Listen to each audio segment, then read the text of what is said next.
اللہ کے متعلق جو ایمان رکھنا ہے، آپ کو عقیدہ رکھنا ہے، وہ یہ ہے کہ اللہ بے نیاز ہے، وہ ایک ہے، اس کے ساتھ کوئی شریک نہیں، ہر عیب سے پاک ہے، اور اپنے کسی بھی حکم میں، کسی بھی معاملے میں کسی کا محتاج نہیں. یہ سب تفصیلات ہے. صحیح. رب تبارک و تعالیٰ اس کے ساتھ ہی وہ جسم و جسمانیت اور مکان و مکانیت سے پاک ہے. اس کے لیے آپ کوئی خاص مکان نہیں بنا سکتے کہ اللہ یہاں ہے، اللہ وہاں ہے. اللہ تبارک و تعالیٰ کا جسم ایسا ہے، جیسے کچھ فرقے پیدا ہوئے جن کو مشبہ کہا جاتا ہے، مجسمہ کہا جاتا ہے، تشبیہ بھی دیتے ہیں وہ قرآن پاک کے ہی ذریعے سے. ہاں، وہ کہتے ہیں اللہ تبارک و تعالیٰ کی پنڈلیاں، اللہ تعالیٰ کے ہاتھ، اللہ کی آنکھ، اللہ تبارک و تعالیٰ کرسی پر بیٹھتا ہے. یہ تمام چیزیں جو جن لوگوں نے کی ہیں وہ اہل سنت و جماعت سے ہٹے ہوئے.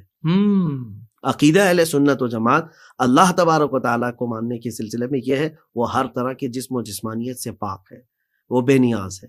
اب جیسے ظلم اور عیب یا جھوٹ، دغا بازی، یہ تمام چیزیں جو بھی برائی ہو سکتی ہے ان میں سے ہر ایک سے وہ اللہ تعالیٰ پاک ہے. اچھا، یہاں پر بھی کچھ لوگ گمراہ ہوئے ہیں، وہ عقیدہ اہل سنت سے ہٹے ہوئے ہیں. بعض نے کہا ہے کہ اللہ تبارک تعالیٰ جھوٹ بولتا نہیں، لیکن جھوٹ بولنے پر قدرت رکھتا ہے. تحت قدرت مان رہے ہیں کہ یعنی جھوٹ بولتا نہیں ہے. اب اس کو دلیل میں کیا لاتے ہیں؟ ان اللہ علی کل شیء قدیر، بے شک اللہ تعالیٰ ہر چیز پر قادر ہے. تو چیز تو جھوٹ بھی ہوئی نا، ظلم بھی تو چیز ہے، چوری بھی تو چیز ہے. تو قدرت تو رکھتا ہے لیکن کرتا نہیں، معاذ اللہ. یہ بھی عقیدہ اہل سنت سے ہٹا ہوا عقیدہ. اہل سنت و جماعت کا عقیدہ اس آیت کے ترجمے میں ہی آ جاتا ہے کہ تم کہتے ہو ان اللہ علی کل شیء قدیر، بے شک اللہ ہر شے پر قادر ہے.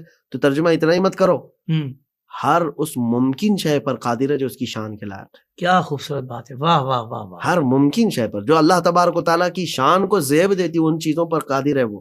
اور باقی یہ ظلم، دغا، جھوٹ، فساد، چوری، یہ تو اس کے تحت قدرت بھی نہیں ہے. وہ اللہ تبارک و تعالیٰ کی ذات کے تحت آنا ان کے لیے محال ہے، پاسبل ہی نہیں. تو آپ سمجھ رہے ہیں کہ عقیدہ اہل سنت کہاں ہے. واہ واہ. یہ تو ابھی بات چل رہی ہے کہ صرف اللہ تبارک و تعالیٰ کی ذات و صفات کے سلسلے میں. اس پر تو مارکت الآراء بحثیں ہوئی، اور اولیاء کرام کے درمیان جو فلاسفہ تھے، جو پہلے دور کے کلامیہ تھے، اس پر تو مناظرے ہوتے تھے. صحیح. بڑے بڑے کہ صفات الہیہ ذات کا عین ہیں کہ غیر ہیں، وحدت الوجود کیا ہے، یہ وحدت الشہود کیا ہے. یہ تمام چیزیں جو ہے نا بحثوں کا ایک بہت بڑا مارکا رہا ہے. لیکن عقیدہ اہل سنت و جماعت ہمیشہ اس میں درمیانی راستہ لے کر کے چلا ہوا محفوظ عقیدہ ہے جو صحابہ اکرام کا تھا اور رسول پاک صلی اللہ علیہ وسلم کا. سبحان اللہ. اچھا، میں اس کو تھوڑا سا اور بڑھا کر کے یوں کہتا ہوں، جو عقائد اہل سنت ہیں کیا یہ قرآنی عقائد ہیں؟ ہم نے کہا کہ ہاں، جو قرآن میں ہے وہی عقیدہ اہل سنت ہے. لیکن اب جیسے یہ تفصیلات میں نے بتائی، قرآن پاک میں اللہ تبارک و تعالیٰ کی وحدانیت کا ذکر ہے، اللہ پر ایمان لانے کا ذکر ہے، اور دیگر جو تفصیلات ہیں ذات اور صفات کو کیسے ماننا ہے کیسے نہیں ہے. اب میں کہہ رہا ہوں یہ عقیدہ اہل سنت ہے. آپ یہ کہیں گے یہ سب چیزیں کہاں ہیں قرآن پاک؟ جی، یہ سب چیزیں کہاں ہیں جو عقیدہ آپ بتا رہے ہیں؟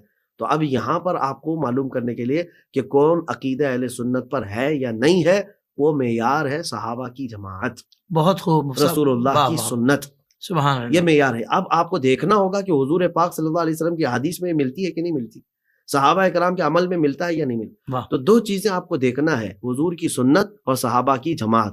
اور ان دونوں کو جو لے کر کے چلا ہے نا، اسی کو اہل سنت و جماعت کہا جاتا ہے. واہ واہ واہ واہ واہ. سبحان اللہ. رسول اللہ کی سنت اور صحابہ کی جماعت والے کو کیا کہتے ہیں؟ اہل سنت و جماعت. کیا کہنے حضرت، سبحان اللہ، دل خوش ہو گیا. زندگی کے تمام شعبوں میں دینی رہنمائی حاصل کرنے اور آخرت کو بہتر کرنے کے لیے ہمارے YouTube channel Islamic digital studio کو سبسکرائب کر لیں اور بیل آئیکن بھی پریس کر لیں.